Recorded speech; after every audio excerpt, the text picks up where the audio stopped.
Selamat sejahtera dan salam Malaysia Madani. Nama saya ialah Lishantini Ana Perempuan Ganda Selinggam, ahli Jawatan Kuasa Pengawas TS Jekatil Labis. Saya berdiri di sini sebagai peserta tunas lajir, iaitu tunas skim lencana anti dada Johor di bawah program pendidikan pencegahan dada.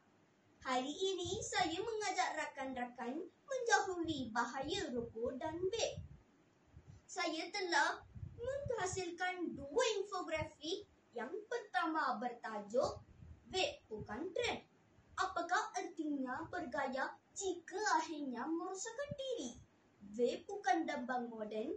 Vape adalah jerat yang perlahan-lahan membunuh kita. Nikotin, kimia berbahaya, logam berat yang semuanya meracuni paru-paru, merosakkan jantung dan melemahkan minda. Infografik kedua saya bertajuk bahaya rokok. Di sini saya war-warkan rokok tidak memilih mangsa. Perokok tegar mungkin rela meracuni diri.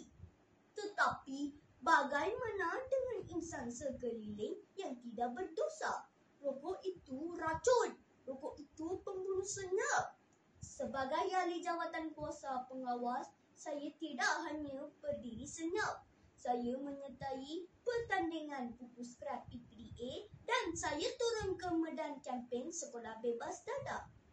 Pelbagai aktiviti saya telah sertai sama ada di peringkat sekolah dan peringkat daerah.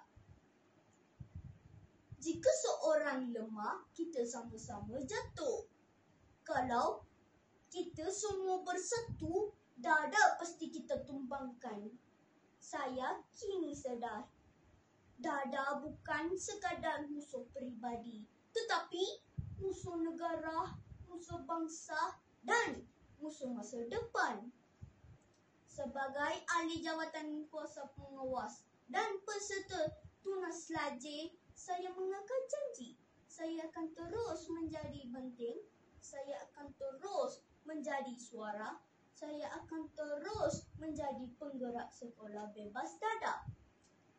Saya menyuruh kepada rakan-rakan, jangan biarkan vape dan rokok merantai hidup kita.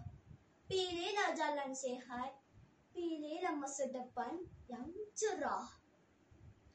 Marilah kita sama-sama melaungkan slogan dengan jiwa yang membara. Sekolah Bebas Dada. Sekian, terima kasih.